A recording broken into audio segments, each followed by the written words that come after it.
right, there we are. So, yeah, Rich, just quick intro, particularly your NextGen aspects. And then yeah, sure. So, nice to see some familiar faces, Kunal. Haven't seen you since the last kind of Nexus Summit, so it's been a while. Nice to see you again. So, Richard Nespola, I've been running our kind of direct investment strategy for our family office. We're all telecom family. My dad was part of the teams at MCI and Sprint, then formed a telecom media and technology consultancy back in the 90s. Sold private equity, did an IPO and a secondary through basically the early 2000s. And so I've kind of taken on the role of leading a lot of our alternative investment strategies, impact strategies. I'm also a board member and trustee for our family foundation. And so just, kind of working through the dynamics of being a wealth inheritor as well as a wealth creator. So. Thank you, Rich. Philip? Very similar to Rich, actually. So my family's background is in real estate. We're a fourth generation real estate family. And we had a really interesting event in late 2007, early 2008, where right before the housing recession, we kind of ended up bundling all of our assets up and selling them to a REIT.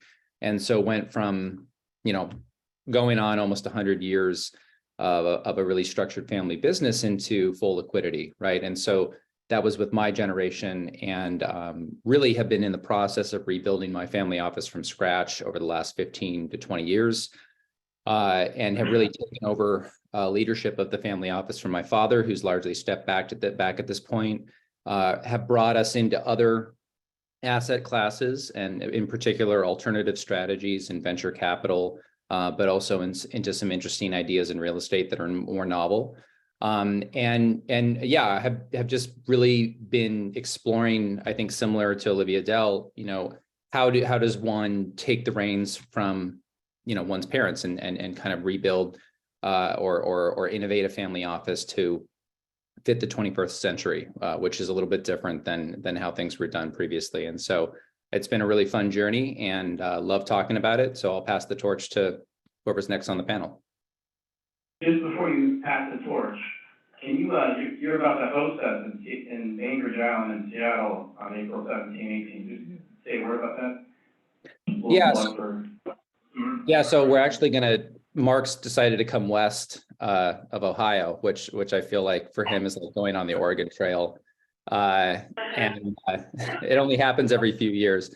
So I'm really excited because I'm up in Seattle, Washington, and we're going to start on April 17th and 18th in Seattle. I'll be hosting the first day of that event, kind of a meet and greet out of my family's estate on Bainbridge Island.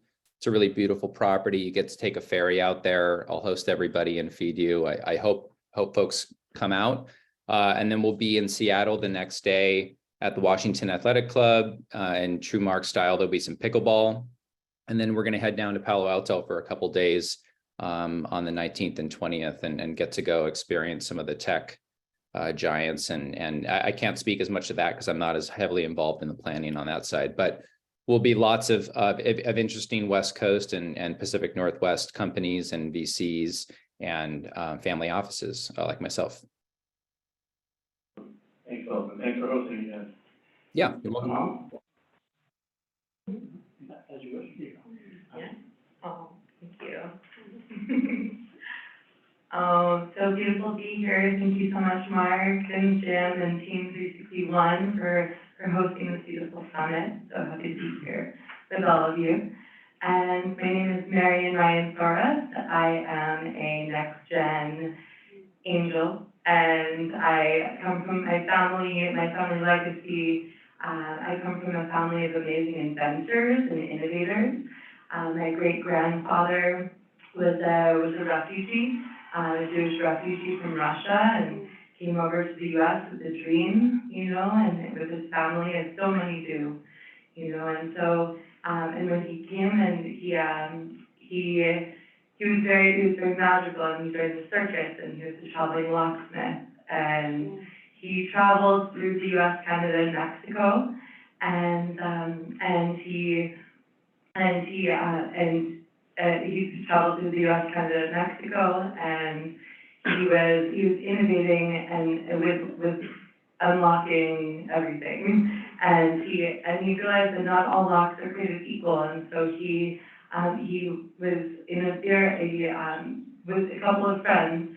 He was in a beer factory in Wisconsin during the Great Depression, and he decided to innovate with this lock, and he had this theory that if you stacked all of these pieces of scrap metal together and upcycled the scrap metal, that you could create a lock that's stronger than a bank safe. And it turned out that he was correct. And so he and a couple of friends, you know, it's this beautiful story of getting together with a couple of friends and innovating, you know, and having this dream and really innovating with upcycling and all of the ways that we can reuse these materials, you know, and so he upcycled the scrap metal and formed a patent, and then he patented this lock, you know, and his friends in the circus actually heard about this lock and said, I heard that you innovated this lock. Would you like to travel with me? I need this lock for my magic tricks. And so there's this story of and legend of my great grandfather Harry Soros traveling with Harry Houdini, who popularized the master lock.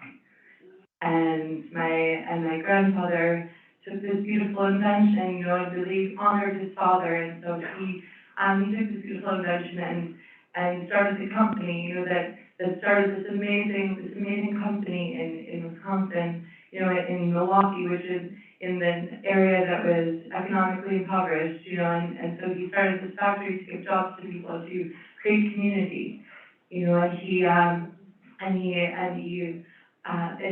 ran the factory as a family, you know, employing people of color, women, white men, all in the same room, and, you know, paying everyone fair and equal wages, and starting this family. You know, my father grew up in this company. You know, my father worked at this factory when he was younger, and then he was the one. So funny, yes, I definitely want to hear the Yeah. story. I want to hit some themes of Yeah, canvas. exactly, and it's in the story. Thank you. It's in the story. Yeah, so. One fashion, everybody has a story. Yeah, I know. And so thank you, Mark, I appreciate it. So, and my apologies, sometimes when I share stories, you know, there's these themes that are in the stories that are inherent. You know, and you can hear it when you really listen, and you know, it's really these inventions, you know, that, and I was getting to my father, who's the third gen, just for a moment, and my father grew up in this factory, you know, and you know, in Wisconsin, and he didn't really feel called to run a global company, you know, because my grandfather built this and scaled this company into one of the most recognizable global brands in the world. You know, I've traveled all around the world, and everyone all over the world trusts the master lock. You know, they use the master lock, they know what it is, they trust it, it's secure, it's dependable, it's what they use to keep their family and their belongings safe and secure, you know. And there are very few brands all around the world that are recognized as these staples of what people utilize on a daily basis, right? And so my father and my grandfather did this, you know, and did it in a way that was so beautiful, and by creating a family, you know. My great-grandfather was at the factory, you know, and he was there, and he insisted that everyone call him Harry. You know, he had an infectious giggle. You know, we were speaking about my laugh this morning. You know, I credit this as his hereditary, you know, and he was famous for it. And you know, there was so much laughter in the factory. You know, it's the way that like everyone came together and formed this company together, you know, as equals. And so my father grew up in this environment, and he worked at the factory, and then my father was the one who said, you know, all these locks are, you know, this one color, you know, like, let's make them all different colors so that everyone can see their color, you know. So my father, being the magical being that he is, he's an artist, and he's a songwriter, he's a prolific songwriter. He's Maren, I'm sorry. thousands of songs about love. I just want to keep it moving on. I understand. Thank you. And my father was the one who made the locks rainbow, you know, and he decided not to take over his family company.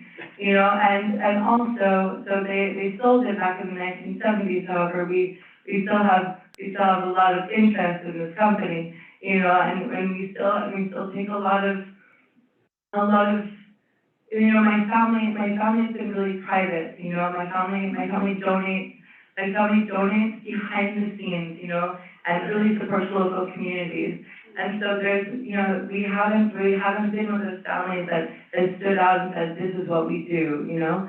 So the point being is there are all types of families, there are all types of legacies.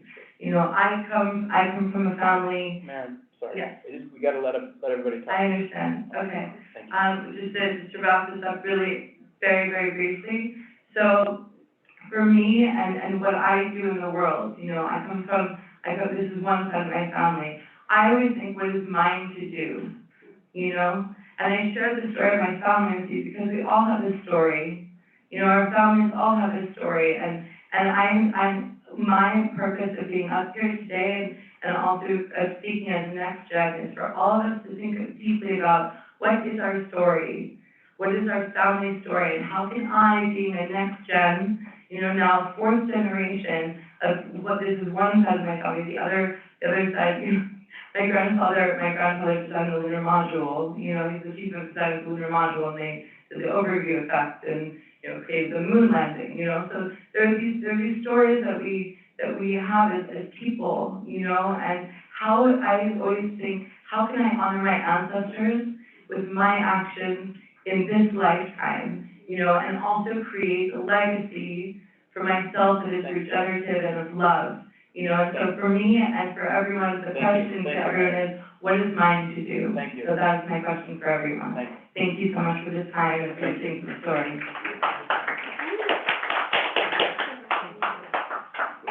So my name is Kunal Sood and I appreciate being here. We share one thing in common, although I'm the infidel of the family, so I tried 3 times and I couldn't really assimilate in the family business. We also come from my dad used to call us blacksmiths growing up, because we had the iron forging business. And growing up, then I was like, I don't like the word blacksmith so much. I want to be Iron Man. And so essentially, I kind of took that on as a metaphor for life, and I've lived my life in every breath with a sense of adventure, purpose, and sometimes megalomaniac mindset of anything is possible. I made my life motto to make the impossible possible. I've done that through the work I do, courtesy of the fact that I'm very blessed. Some of you are in the room right now. I'm the founder of, I don't know if you would call me a serial social impact entrepreneur. That's kind of like how I would explain myself. As the founder of We the Planet, X-Fellows, X-Impact Group, which is kind of like a holding family company that I created, and India Forge and Sutrak, which is actually what has given me the life and the blessing I have here and now.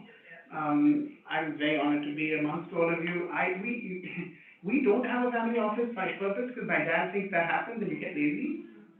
So we've just grown into a family business without an office per se, and they just want us, like my dad still has the hope that all of us become part of the family business. And that's an Indian thing, like family offices are not a thing in India at the end, you know, unless you're a billionaire, right? Then it becomes a thing, because then everyone asks you for your money and they're like, we can connect with you. But as a, you know, a medium-sized family business, we are very blessed. And what I've learned is we need those systems in India. We need support around those systems. Lord knows I do, because family dynamics play so much into India. The family is the most important, you know, system of India. In fact, if there's one thing I feel like we got right in India, it was the family in itself as the unit. We'll do anything for each other, even when we don't like each other. You'll do it grudgingly, but we'll do it for each other. I'm just honored to be here. I'm excited to learn and share my perspective, and thank you for having me.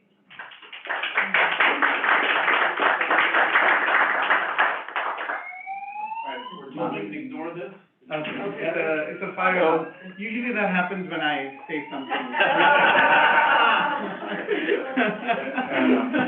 Well, look, we don't have a lot of time left, but we wanted to, do a couple things. We want to catalyze from this into a series of NextGen events. That in mind, I wanted everyone to just last go one round of what scares and excites you, we keep those doors shut. There's a fire alarm happening, guys, on Zoom. Mark, sorry, the alarm will go off in a minute, but we have reprogrammed, the space, so everybody can stay put, don't. Right, we don't have to move. Distracting, but other than that, please don't worry about it. All right, Thank you. but do shut the door. But maybe, Rich and Phil, if you could kick us off, just what scares and excites you, and what would you wish for 361 firm to do as it relates to helping NextGen like you or others you know, sort of optimize in different ways? Maybe one of you wants to go first, and then we'll switch over to Kunal and Aaron. I'm happy to go. I mean, if I heard the question correctly, it's how, NextGens could be supportive of other NextGens. Well, that's one way of answering the question. Yeah. We're saying, what scares and excites you as a NextGen, and how can we, 361, do some programming to be supportive to the things that are less scary and more exciting? Well, I think one of the things that you've done well, Mark, and we've had this conversation many times, is this approach to manufacturing serendipity, right, and bringing some really unique and wonderful people together that share common interests that they didn't know they had, right? And so, I've had the pleasure of connecting with, Philip and through the previous effort, and Kunal and I have met separately. It's nice to be rejoined again. And so, there's this kind of living organism that kind of takes place and takes shape and adjusts over time, through these types of endeavors that I think are really helpful. And I think if everyone comes over from a standpoint of support and connectivity of, I'm trying to achieve something, right? What are you trying to avoid or achieve? And people can, lend their own experience and their own networks. I think that's incredibly powerful. So that's the first step. I think the second thing is, being a NextGen also means you're probably trying to do something different, right? You want to walk your own path. You don't want to be in the same footsteps as the previous generation before. You can either think you can do it better than they did or differently than they did. And I think being empowered to do it and seeing others who are like you in an environment tell their stories, write that narrative alongside of you and compare notes is really powerful, right? So, I've endeavored to, be another wealth creator for our family, but do so in a way that introduces a little bit more balance, right? That introduces, I saw what my father was able to build and scale, which I respect tremendously, the sacrifices he made, but I think I can do it a little bit differently, now that I've got like 3 kids, right? And different priorities potentially than he had. And so I think that's really helpful to have a supportive environment of other people around us who can share perspectives and help and advice in just a really thoughtful way and be genuine about it. And I think 361's done a good job of that. So I wouldn't change anything. I'll pipe in, Rich. I think that was all excellent points, and something that I'll add to it is, I've given this metaphor before, but I think there's kind of a harvest, and this is more for my family, but this idea of when you start to build a family office over multiple generations, there needs to be a cycle and a regeneration process. So in my family, my great grandfather planted the seeds by starting our real estate business.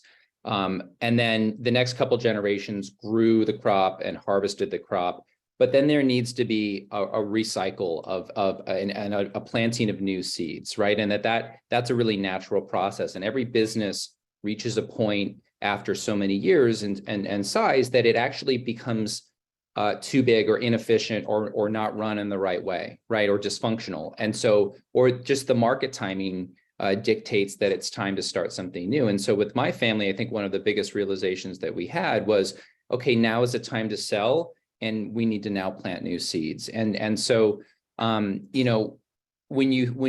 then to kind of bring it to the present moment and how this relates to groups like 361 and meeting other folks like Rich, we've started to talked about doing some business together, which has been wonderful, is you really need to know your areas of expertise, right? When you're going to plant new seeds, you need to decide, am I qualified? Do we have either in-house or do we own a business? Do we own a vertical that we're really have the level of expertise to lean in hard on? And you want to, so that's the first recommendation, is really own your verticals. For my family, that's real estate and that's venture capital. And we've been able to really build deep levels of expertise in there and have some pretty unique ways of playing those spaces. But when it comes to areas outside of that, we need to partner, right? We need to partner with funds. We need to partner with other family offices and experts in those areas so that we don't think that we can do it all, right? If a family office cannot do it all, particularly if you're not a multi-billion-dollar family office that has a massive team in-house. Our strategy has been to develop team outside of house, right? Own verticals, own businesses, and deploy through those. And so, I think this is the kind of grounds in a group like 361 where there's a lot of room for organic connection and idea sharing is to find your way into partnering into areas that are just outside of your expertise, but that you have a lot of interest in and that are kind of synergistic with what you do. Perfect. Thanks, Bill.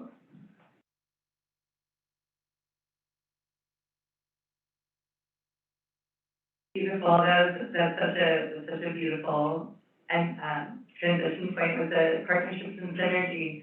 Phil, thank you so much. 'Cause I really feel that partnerships and synergy are how we transition together, and how we support each other with this great transition. There's these times in the world, especially when, families and generations are transitioning, and this is one of them, where there's a great deal of wealth transferring right now between the generations. And so I really applaud and champion a lot of my NextGen friends and colleagues, like Chelsea and Olivia, who are educating NextGens.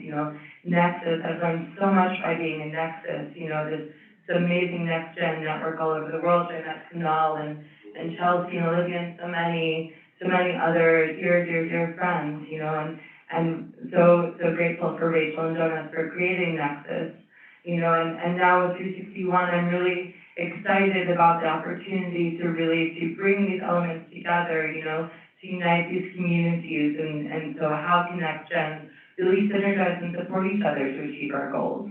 We all have these stories and we all have these missions that we're here to do and to accomplish. And so the beauty of all of it in these NextGen networks is we meet and we align and we synergize and we support each other. Kunal and I are collaborating on multiple different projects that are truly phenomenal and changing the world in so many good ways, and this is the spirit of us, our NextGens. We're collaborative. We're here to support each other. We're here to share resources. We're here to amplify each other and highlight each other and celebrate each other. And so I'm very, very honored and blessed and happy to be a NextGen at this time in the world, and from my perspective, from all of us, is how can we best support and inspire each other to be our best selves in this lifetime? How do we create these regenerative legacies for ourselves and our families that can best serve ourselves, our families, and really the world for the next 7 generations and beyond, thriving. And this is the time, this is the time when we can come together and do this. And so it's so beautiful in these communities, and 361 being one of the communities and also very core nexus points. It's phenomenal what they've done and what they are doing with going around the world and forming this global community. And so it's very beautiful, and I am so excited about the NextGen community at 361 and how we can all form this community and also develop programming to support each other and elevate each other's voices, collaborate, and together thrive. So thank you so much. I love your positivity. I'm going to try and answer your question. What scares me here now is the fact that we're optimistic, but not realistic. There's a huge ego problem, especially in the wealth world, that I see. And I see that most people are unaware. And I don't have to go very far. I was one of those people. I literally lived in a cuckoo land, thinking that I would never be in trouble, I would never have a problem, and then COVID hit. And what I did was suddenly shattered. And had I not had a family that gave me hell, made me realize that I don't have a real job in the world, and without them I would be in a lot of trouble. And I took to myself to realize that that's what I was most scared of. I wasn't prepared for the impossible. I never thought I wouldn't be curating massive summits around the world at the United Nations. I didn't think I was going to be cooped up doing digital summits for a period of 2.5 years with my co-founder there. And it really showed me that two things that we have to be aware of is, really rediscovering who we are and the idea of unity. NextGen matters, but not so much. In my humble opinion, the XGen and the elders matter more. Because if you can't really respect your ancestors, you're not going to respect yourself or the next generation. So to me, that is the most important thing here and now, is that idea of unity across generations, not just the next gen. The youth are not all that they cut out to be in the media. I'm sorry, as a person that enjoyed that, philanthropic fame for a while, it's overrated. So for me, the most important thing here and now is for us to unite. And I feel like 361 and We the Planet, or, Excel, whatever we do, we must have each other's backs. And what I mean by that is, throw the ego out, because I've seen tons of people, the most powerful people in the world, give me a great story about your back, but they don't show up. And to me, that is the first thing I notice is when they don't show up. So for me, these groups, we do show up. They don't understand how much work it takes to put on a summit like this. Even this summit is as much as work it takes to put on a summit for 500 people. Same stress, same mechanism, same joy. Same joy. The stress leads to joy. So I feel like the three things I'd love to see, I'd love to support, and unite, is for us to come together without fear or favor, to help really understand who am I in this world here and now. What does it mean to be afraid? And it's okay to be afraid, and then become equipped with the skill set, the mindset, and the heart set, most importantly, so that you don't shift into a dark place. Because Lord knows we can see a lot of darkness when we go out there. And, how can you be the light? How can I be the light? How can we be the light? And also embrace the darkness, not be afraid of it. That would be my thought. Perfect. Wow. Thank you. Come join our 361 firm community of investors and thought leaders. We have a lot of events created by the community as we collaborate on investments and philanthropic interests. Join us.